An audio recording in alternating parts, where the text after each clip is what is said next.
Hello everybody and welcome to Pravus Gaming and Steamed, the series where I go through my Steam library and find the games that I bought but never had a chance to play. Those of you who have watched my latest videos are already aware that I am recovering from bronchitis and my voice is going to sound like crap. Those of you who are watching this playlist in the future, well, now you know that's why I'm going to sound so bad. So what is Realm of the Mad God? It is a very simple, very low budget MMORPG that is free to play on Steam. So I guess I didn't have to buy this one, but I think it still counts for the Steam series. It is very simple to play, simple to get into, surprisingly addictive, and I think part of that is because this is a very grindy game. You'll play it a lot wanting to grind your character up to max level and get really awesome loot. But then, if you die, it's really kind of your own dang fault, and it's very easy, at least I have found, to play a character, get pretty far, get killed, and it's like, all right, one more try. And then lo and behold, 4 hours have gone by. I'm not even kidding. All right, let's play. So to start, you have to choose a new character. You'll start with 5 at the very beginning. They're all pretty basic, easy to understand with their own strengths and weaknesses. If you can level any of them up to level 20, you can start making progress to unlock different classes. For example, if I can get the warrior up to level 20, I will unlock the knight. And in fact, let's go ahead and pick the warrior class and get started. You'll start off in the Nexus, which is a typical player hub, and lo and behold, it's a free-to-play MMO. There are bots everywhere. Yay. If you played the game before and you've gathered up some loot, you can head on down to the vault where maybe you've stashed something for one of your new characters. Now, I may be a brand new level 1 character, but I can wield all sorts of awesome stuff, including Tier 12 armor and a Tier 7 sword, right off the bat. It's a little bit cheaty. I'm going to be super duper strong for a level 1 character. I hope I don't die and lose this stuff. But you know what? You take every advantage you can get. I'll also head out into the pet yard where I can pick up a pet who gives me some benefits. For example, I should have a little blue thing. I mean, that's literally what it's called, is a blue thing, who gives me free mana. Follow me, pet. And then if you head up north, you can find an open realm like the Beholder Realm or the Medusa Realm. Enter into it, and thus begin the game. To start off, I'm going to wander around and kill things to get experience and more loot. Now, this little thing right down here is telling me that I have a bounty. There is a leader of a particular group of enemies, and if I kill that person, then I will get some extra XP, which is especially useful. Hey, look, they're dying very quickly because I have overpowered Tier 7 weapons. Hooray! This isn't cheating at all. I'll level up very quickly. But yeah, you kill them, you track down more bounties, you kill more stuff, you get more loot. And that's it. That's the game. It is the epitome of an MMO grind. Now, by attacking, you can see that I'm just holding down the left mouse button, pointing in a direction, and I am shooting. The warrior has a relatively low range. Other characters, like the wizard, have pretty long ranges. So every character plays a little differently. We also have special abilities for every different character. For example, the warrior can go into a berserk and do really fast attacks. For example, I will attack. Well, I killed the boss too quickly, but whatever. Berserk! Kill! Run around and kill things faster! Faster, dang you! Yeah, that's how the warrior works. The mage, for example, will get an explosive spell that does a lot of area effect damage. The priest can heal, and so on. So every character is going to play a little bit differently. They require a different set of items to make them more powerful. And you are actively encouraged to grab whatever you can, the highest level stuff you can, and stash it away for a future character run. Because there is permadeath in this game. If your character dies, that's it. You gotta start over, and you lose all of your loot. So you really want to invest for future characters, but at the same time, you better be prepared that the higher level this character is, and the more stuff you give him, the higher the risk is that you're gonna lose something really, really valuable that it's hard to get again. And again, I think that's one of the reasons this game can become so enticing, because if you screw up, you really want to make up for whatever you just lost, if that makes any sense. And you should just want to cut your losses, but no. The brain doesn't work that way. It's like, gosh darn it, I bet you I can do better next time. And then you try, and then lo and behold, you didn't do better next time. And, well, again, you're just playing for hours and hours and hours trying to see how far you can get. And every once in a while, if you kill stuff, you'll find that it opens up some sort of a small dungeon. In this case, a pirate cave, which is a small little instance, in this case, a very low-level one, so I'm not really going to be in any danger. But I and anyone else who hop into this cave can hop into a special map, full of enemies, with a boss at the end. If we kill it, ideally, you get special loot. Case in point, see? There he is, a pirate king. Now, I'm a little overpowered for my level, so he will die pretty quickly. And there we go. Quest complete. Did he drop anything good? Well, not for me.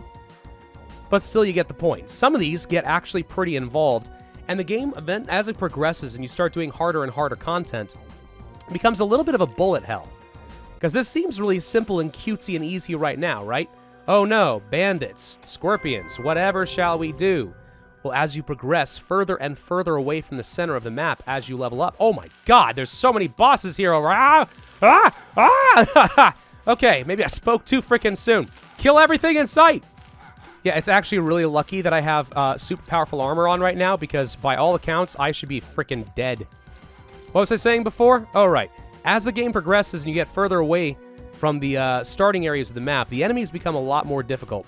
For example, now we are a high enough level that I can go and hunt down a horned drake, but eventually you can start fighting beholders and gorgons and djinns and other horrible monstrosities that really send a lot of bullets at you on the map. And it really becomes a skill-based thing of how well can I frickin' dodge. And that's one of the things, again, I find so enticing.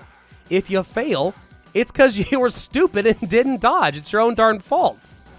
Now, down here, you can see that Oryx is saying that his Ent Ancients will protect him. What that's telling us is that we on this server, as a community, all the players, need to kill a whole bunch of Ents. If we can kill enough of them, eventually... Oryx will shut down the realm and summon all players to his castle, and that's the only way to fight him as the big bad boss at the end. Now here you can find an example of one of my characters that did get summoned to the Oryx fight. I was pretty low level and not very prepared, but you can see when everyone on the server is all fighting the same enemy, it starts to get a little on the crazy side. Now here's an example where I've actually found some pretty good armor, tier 7. It's not as good as what I have right now, but if I want to save this for a future character just in case I'm going to die, all I have to do now is hit the R key. And that automatically teleports you right back to the Nexus. And you can use this even while in combat. Which may sound a little bit cheaty, and it kind of is. But half the game suddenly becomes a trick to detect when you're about to die and teleport the heck out of there before you actually do. Now let's suppose that playing the game as it is intended, wandering around, fulfilling bounties, killing things, leveling up slowly, is too slow for your tastes. Well, there is a way to play this game with a high risk and the potential for a high reward, and that is teleporting to other players. One of the weird features of this game is that when players are near each other, they share XP, and I don't mean they split the XP, they both get the exact same amount of XP. In other words, if I were able to follow around and keep up with a higher level character who's killing really high level stuff, I will get all the XP even without doing anything, just by being nearby. So we can look up here right now. I can see a whole bunch of players up in the corners of the realm. And if I teleport, there's a good chance we're going to find ourselves in a higher level area. Now, case in point, here's 2 guys who are level 20. Nope, 3 guys now, wandering around and killing stuff with much better gear than I have. And as they kill things, I'm getting XP without doing anything but dodging. Of course, the big risk here is that all the monsters are much more powerful and can kill me in just a few shots. So if I do not dodge well, then I'm dead, and there goes all of my gear and I start all over. It's very tempting to take a shortcut and try to use these guys effectively, and right now I think I'm doing okay. But many a time I have thought that I can just, pop out here, hang out for a few minutes, and I'll get back to where I was before. But no, that is a surefire way to die. Let's use my Berserk ability to kind of speed these guys up. Holy crap, did I increase their DPS.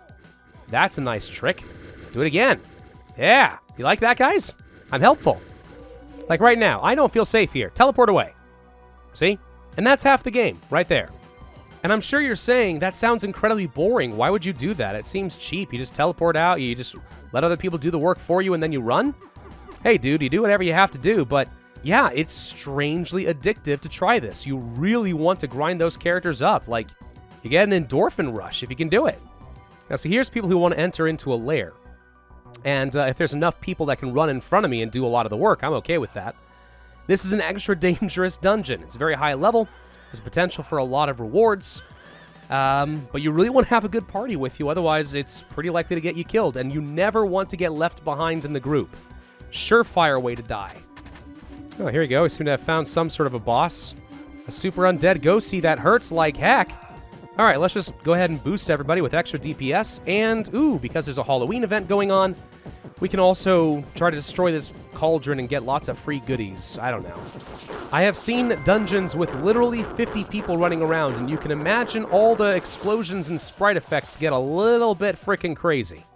Now, see, I got a level of tier 10 rock leather armor from doing that, so I want to go to the vault and drop that off, because that could be valuable. Now, the game really wants you to spend real money to get coins and unlock more vault chests, because having just one is not a lot of space. And you can see here, like, oh man, there's the potential for so much storage if you really want to get into it. But I don't, because I don't ever want to spend money on a game like this. And just like that, by hanging around these guys long enough, we hit level 20 and I've unlocked the Knight. Okay, so you're max level. You got some good gear, hopefully. What are you gonna do with it? Well, mainly you want to run around, kill more stuff, and gather this currency called Fame. Fame is what you'll use to, 1, feed items to your pets. Okay, I need to get out of here. That's pretty much all I know what to do with it.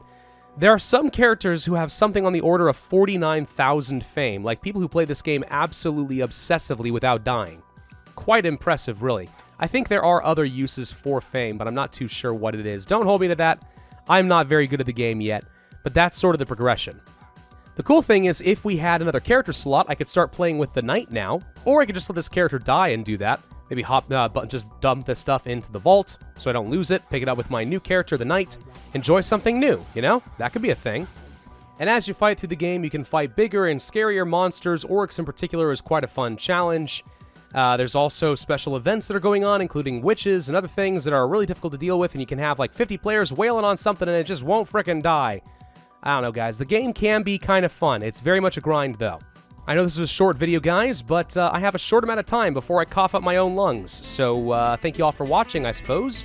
If you did enjoy this video, then I ask that you hit that like button, leave a comment, and subscribe. And I will see you guys next time.